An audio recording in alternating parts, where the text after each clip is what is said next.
History Secrets.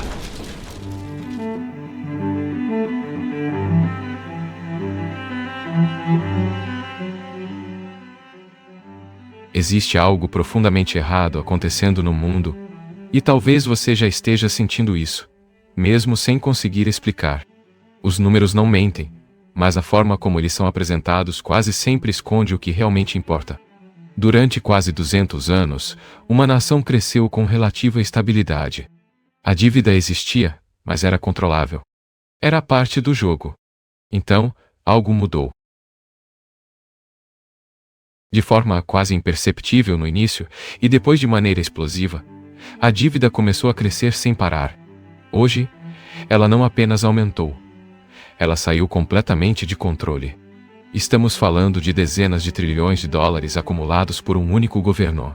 E isso é apenas a superfície. Porque por trás dessa dívida pública, existe outra camada ainda mais inquietante. As pessoas comuns também estão endividadas. Cartões de crédito, financiamentos, hipotecas. Somando tudo, o valor é igualmente colossal. E a pergunta inevitável surge, quase como um sussurro desconfortável. Quem, de fato, vai pagar essa conta? A resposta pode ser mais perturbadora do que parece. Porque em muitos casos, essa dívida simplesmente nunca será paga. Ela será empurrada, diluída, redistribuída, até desaparecer na forma de inflação, perda de poder de compra e deterioração silenciosa da qualidade de vida. E esse é apenas um dos sinais. Em paralelo, algo mais sutil e talvez mais perigoso começa a acontecer. A classe média, historicamente o pilar de estabilidade de qualquer sociedade, começa a desaparecer.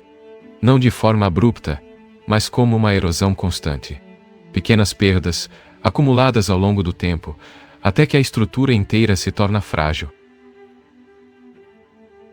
Ao mesmo tempo, outro fenômeno emerge. As pessoas simplesmente deixam de ter filhos.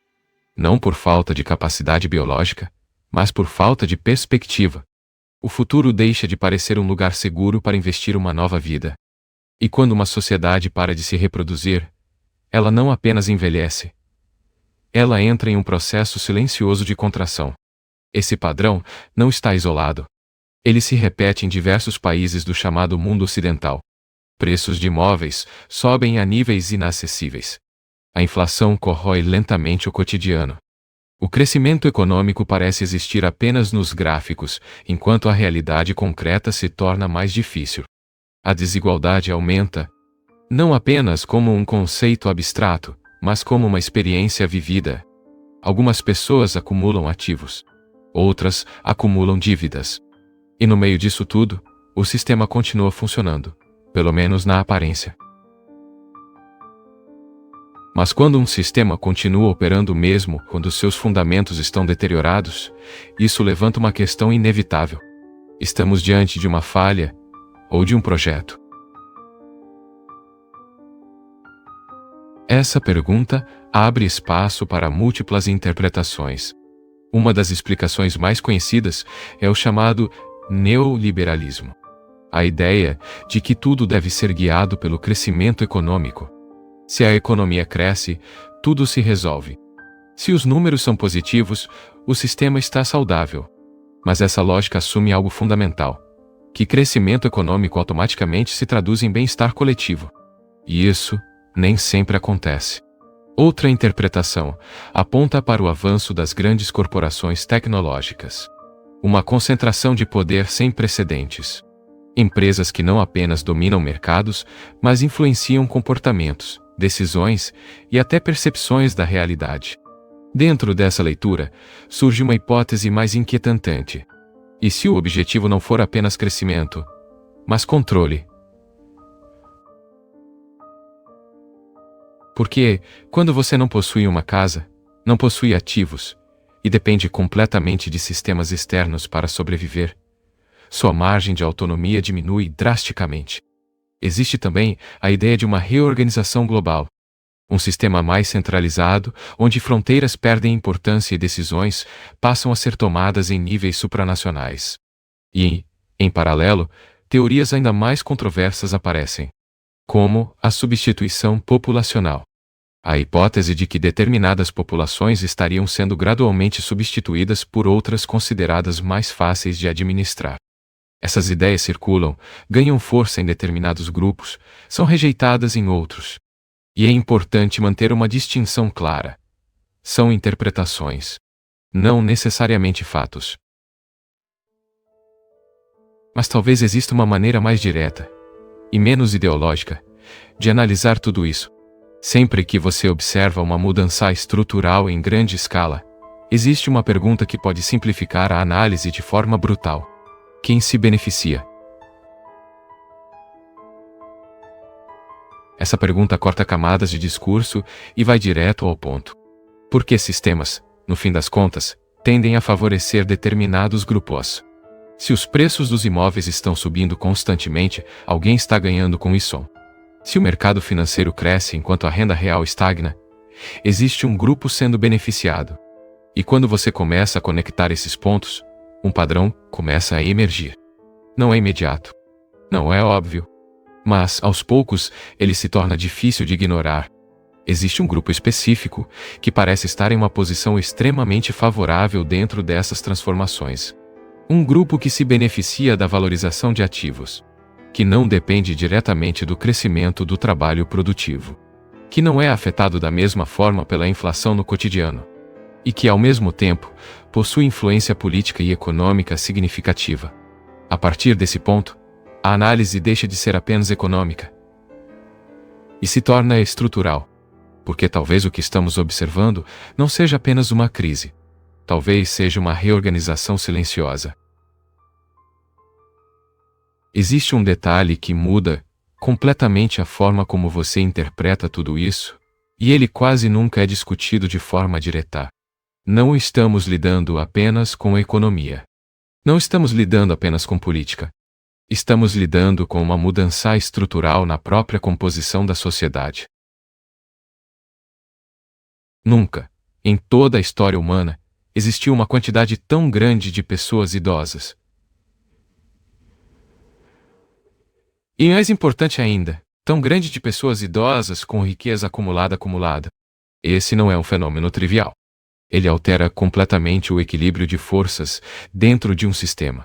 Porque, ao contrário de outras épocas, essas pessoas não apenas viveram mais, elas acumularam ativos ao longo de décadas. Imóveis, ações, fundos, propriedades. E esses ativos continuam se valorizando.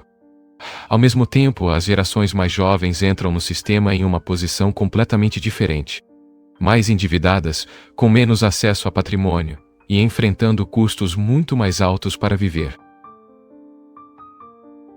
Isso cria uma assimetria. E essa assimetria, quando combinada com o fator demográfico, começa a produzir consequências que vão muito além da economia. Porque, em qualquer sociedade democrática, quem tem mais presença, tem mais influência. E quando você tem uma população crescente de pessoas idosas, com alta participação política, alto nível de patrimônio e forte interesse em manter estabilidade, você começa a moldar as decisões coletivas com base nesses interesses. A partir desse ponto, muitas das tendências que parecem desconectadas começam a fazer sentido. Preços de imóveis elevados deixam de ser um problema e passam a ser uma vantagem para quem já possui propriedades.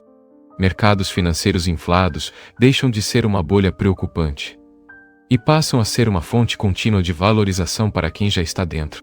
Inflação, em muitos casos, não afeta da mesma forma quem já acumulou riqueza suficiente para absorver essas variações. Mas existe um elemento ainda mais delicado: o sistema de aposentadoria. Durante décadas, esses sistemas foram construídos com base em duas suposições fundamentais.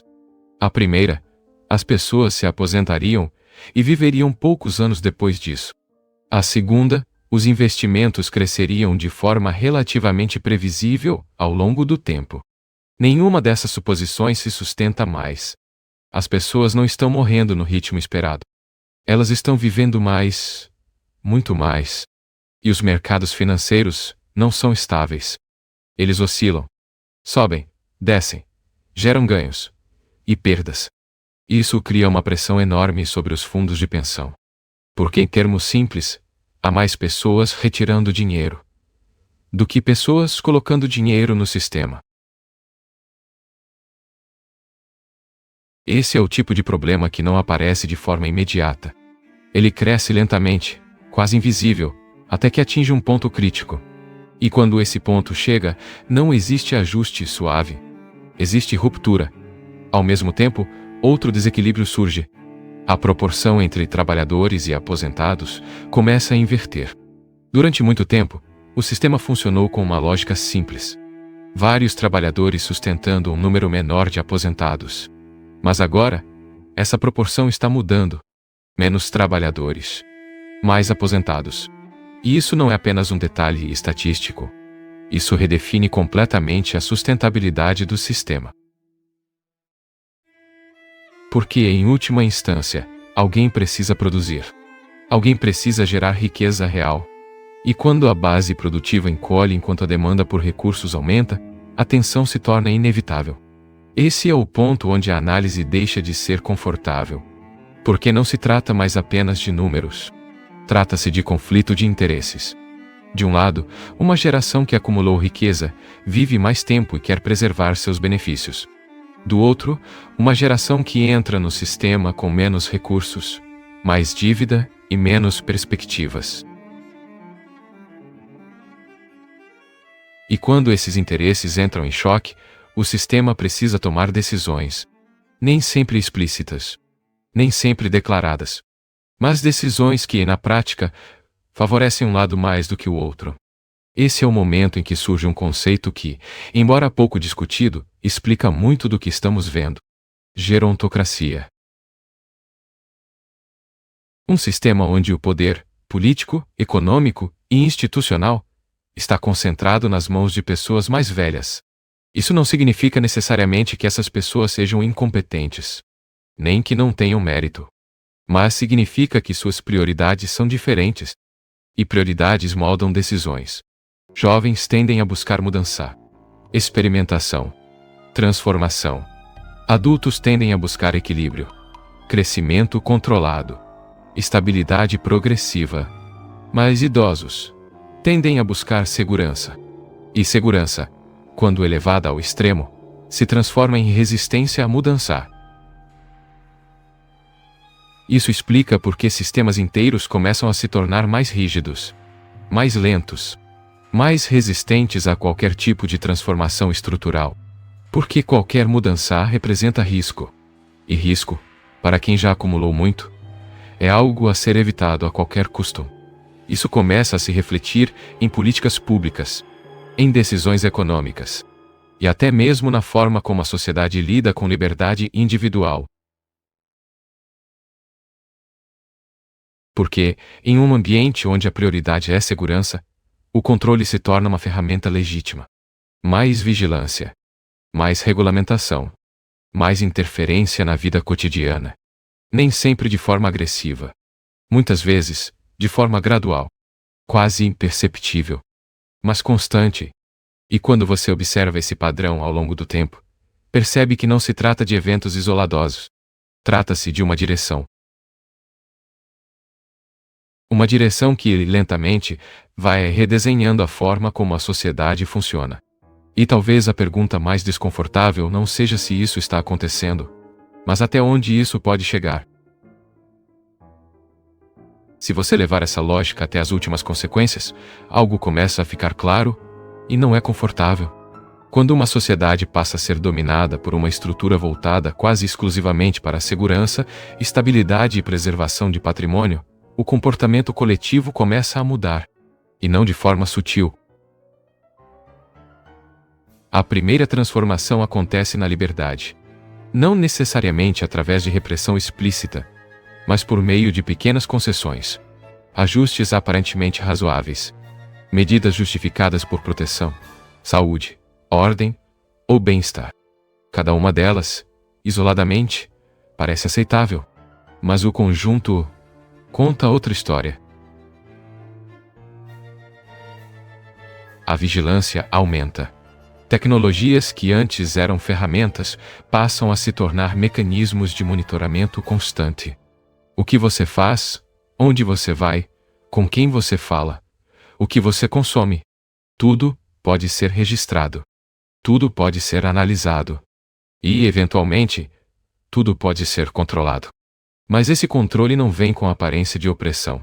Ele vem com a aparência de conveniência. Mais segurança. Mais praticidade. Mais eficiência. E esse é o ponto onde a maioria das pessoas não percebe o que está acontecendo. Porque quando o controle se apresenta como benefício, ele não encontra resistência. Ele é aceito. Ele é integrado. Ele se torna parte do cotidiano. E quando você percebe, já está inserido em um sistema onde sair dele não é mais uma escolha simples. Outro elemento começa a surgir com força: o controle financeiro. O dinheiro físico sempre representou uma forma de autonomia. Uma capacidade de realizar transações fora de sistemas centralizados. Uma margem de liberdade. Mas isso começa a mudar. A digitalização completa das transações cria um ambiente onde cada movimento financeiro pode ser rastreado, analisado e, se necessário, limitado. Não se trata apenas de saber o que você compra, mas de poder decidir o que você pode comprar. Esse é um tipo de poder extremamente sutil e extremamente poderoso, porque ele não precisa impedir você diretamente. Ele apenas redefine os limites dentro dos quais você pode agir. E, dentro desses limites, você ainda acredita que está escolhendo livremente.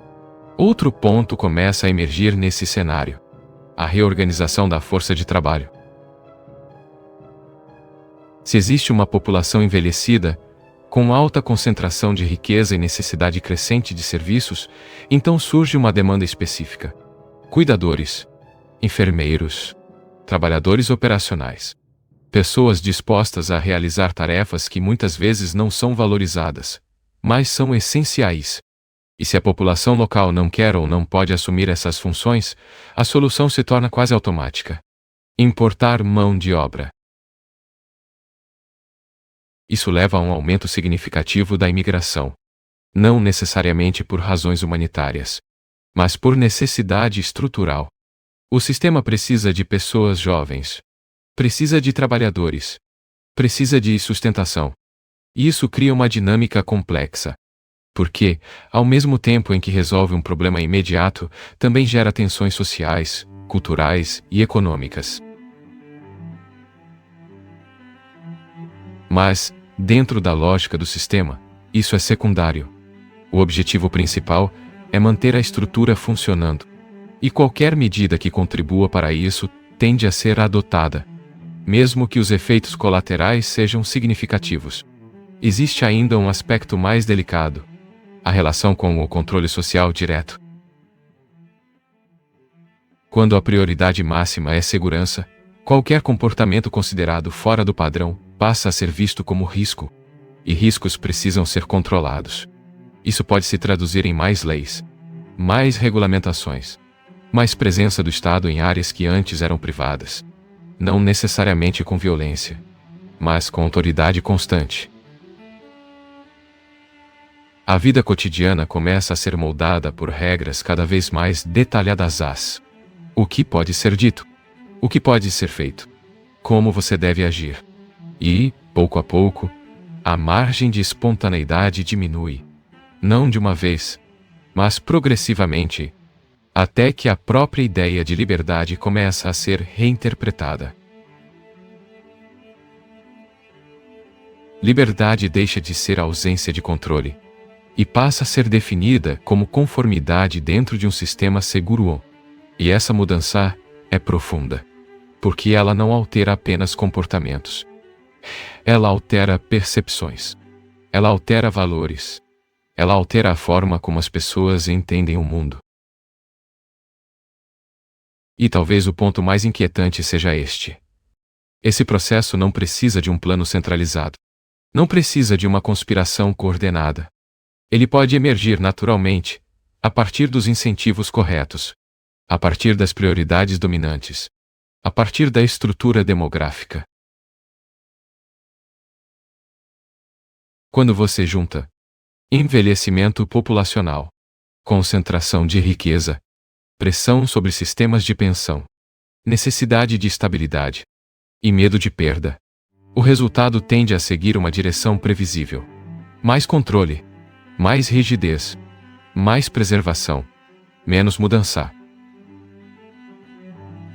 E isso nos leva a uma pergunta inevitável. Se esse sistema continua evoluindo nessa direção, o que acontece com as próximas gerações? Se existe um ponto onde tudo isso converge, é aqui. O futuro não está sendo apenas adiado, ele está sendo redistribuído. Cada decisão tomada hoje, econômica, política ou social, não afeta todos da mesma forma. Algumas consequências são imediatas, outras são empurradas para a frente. E, quase sempre, quem paga o preço mais alto ainda não tem poder suficiente para impedir. As gerações mais jovens entram em um sistema onde os ativos já foram adquiridos, onde os preços já subiram, onde as oportunidades já foram parcialmente capturadas. Elas não começam do zero. Elas começam em desvantagem, com mais dívida, com mais competição, com menos margem de erro. E, ao mesmo tempo, são essas mesmas gerações que precisam sustentar toda a estrutura, trabalhar, produzir, pagar impostos, financiar sistemas que, possivelmente, não estarão disponíveis para elas no futuro. Esse é o tipo de desalinhamento que não explode imediatamente. Ele se acumula, silenciosamente, até que começa a aparecer em formas que parecem desconectadas. Desmotivação, ansiedade, falta de perspectiva, recusa em seguir o caminho tradicional, menos casamento, menos filhos, menos compromisso com estruturas de longo prazo. Porque, em algum nível, existe uma percepção intuitiva de que o contrato social foi alterado, não de forma oficial, mas na prática. A promessa implícita de que esforço leva à estabilidade começa a se desfazer. E quando essa promessa perde credibilidade, o comportamento coletivo muda.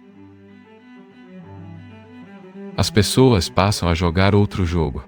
Um jogo mais curto, mais imediato, menos baseado em construção de longo prazo e mais baseado em sobrevivência no presente. Isso não é necessariamente uma escolha consciente. É uma adaptação. Ao mesmo tempo, o sistema continua exigindo comprometimento, disciplina, produtividade, mas oferece cada vez menos segurança real em troca. E essa tensão começa a crescer.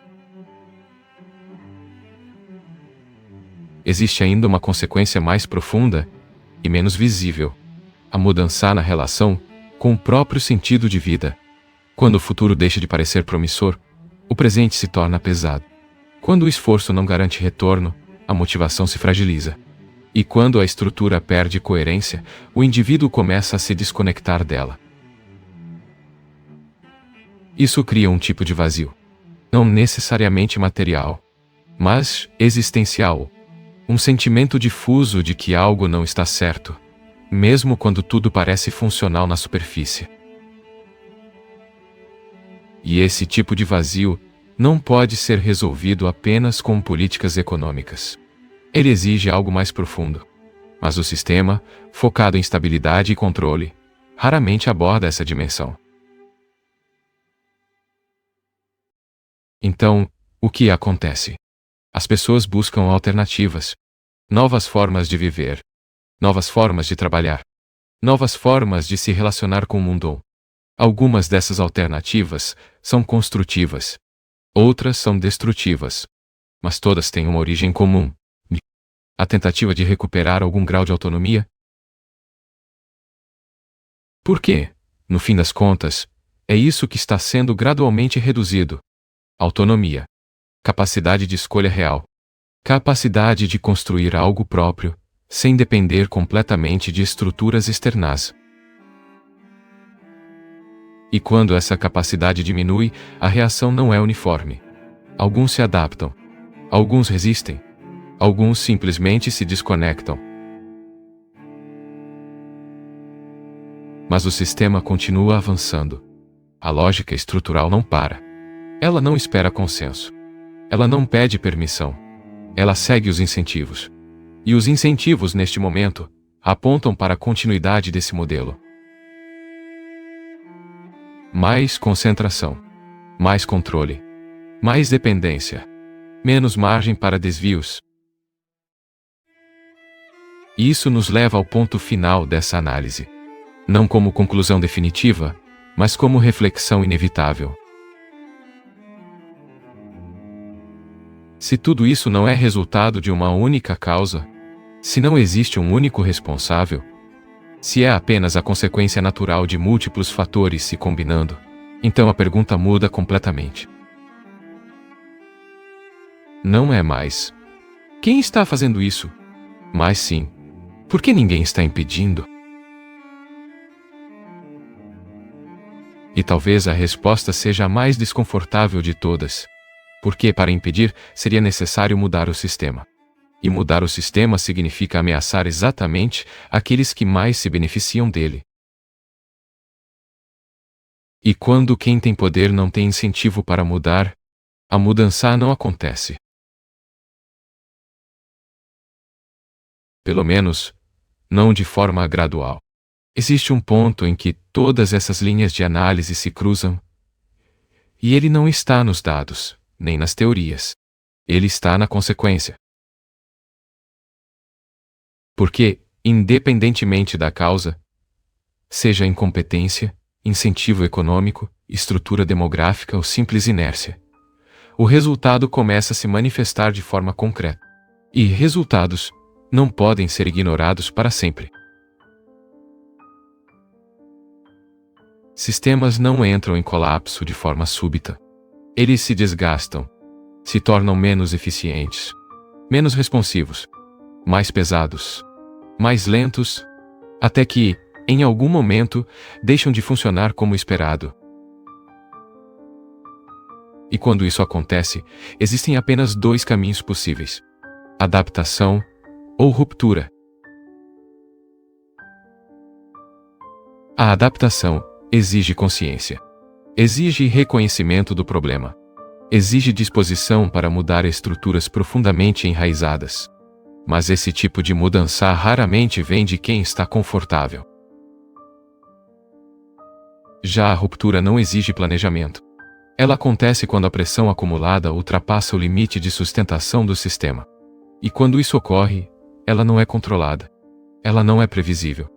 Ela não é suave.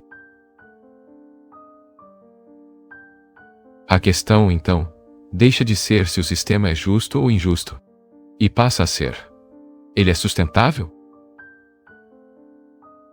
Porque um sistema pode funcionar por muito tempo mesmo, sendo imperfeito.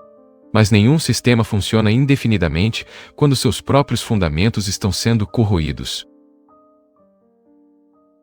E talvez o sinal mais claro disso não esteja nos gráficos, nem nas políticas, mas no comportamento das pessoas, na perda de confiança, na redução do engajamento, na sensação crescente de que o jogo já está definido, antes mesmo de começar.